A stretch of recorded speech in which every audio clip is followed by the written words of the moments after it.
அனைவருக்கும் வணக்கம். இந்த காணொலியில் நம்ம என்ன பார்க்க போகிறோம் அப்படின்னா, ஈபி பில்லை வந்து ஆன்லைனில் எப்படி பே பண்ணுறது அப்படிங்கிறத நம்ம பார்க்க போகிறோம். ஃபஸ்ட்டு உங்களுடைய க்ரோம் ப்ரௌசரை வந்து பார்த்திங்கன்னா ஓப்பன் பண்ணிங்க. நான் என்னுடைய க்ரோம் ப்ரௌசரை வந்து ஓப்பன் பண்ணிக்கிட்டேன்.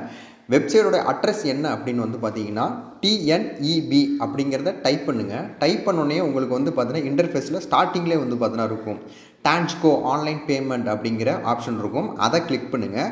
நியூ டேப் வந்து பார்த்தீங்கன்னா ஓப்பன் ஆகும். அந்த நியூ டேபுக்கு கீழே வந்து பார்த்தீங்கன்னா குயிக் பே அப்படிங்கிற ஒரு இமேஜ் வந்து பார்த்தீங்கன்னா இருக்கும். அந்த இமேஜ் வந்து பார்த்தீங்கன்னா கிளிக் பண்ணுங்கள். கிளிக் பண்ணோடனே உங்களுக்கு அடுத்த டேபுக்கு போகும்.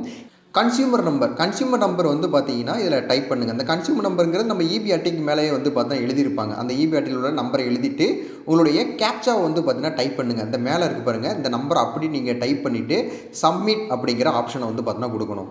இப்போ அடுத்த டேப்பில் வந்து பார்த்தீங்கன்னா கீழே வந்து ஸ்க்ரோல் பண்ணுங்கள். இதில் யூபிஐ மெத்தட் அப்படிங்கிற ஒரு பேமெண்ட் மெத்தட் இருக்கும். அதை நீங்கள் கிளிக் பண்ணுங்கள்.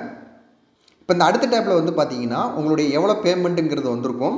கீழே வந்து பார்த்தீங்கன்னா ஸ்கேன் QR டு பே அப்படிங்கிறது இந்த QR கோட் இருக்கும். இதை வந்து பார்த்தீங்கன்னா உங்களுடைய கூகுள் பே இல்லது பேடிஎம் இல்லை ஃபோன்பேயில் வந்து பார்த்தீங்கன்னா இதை ஸ்கேன் பண்ணுங்கள்.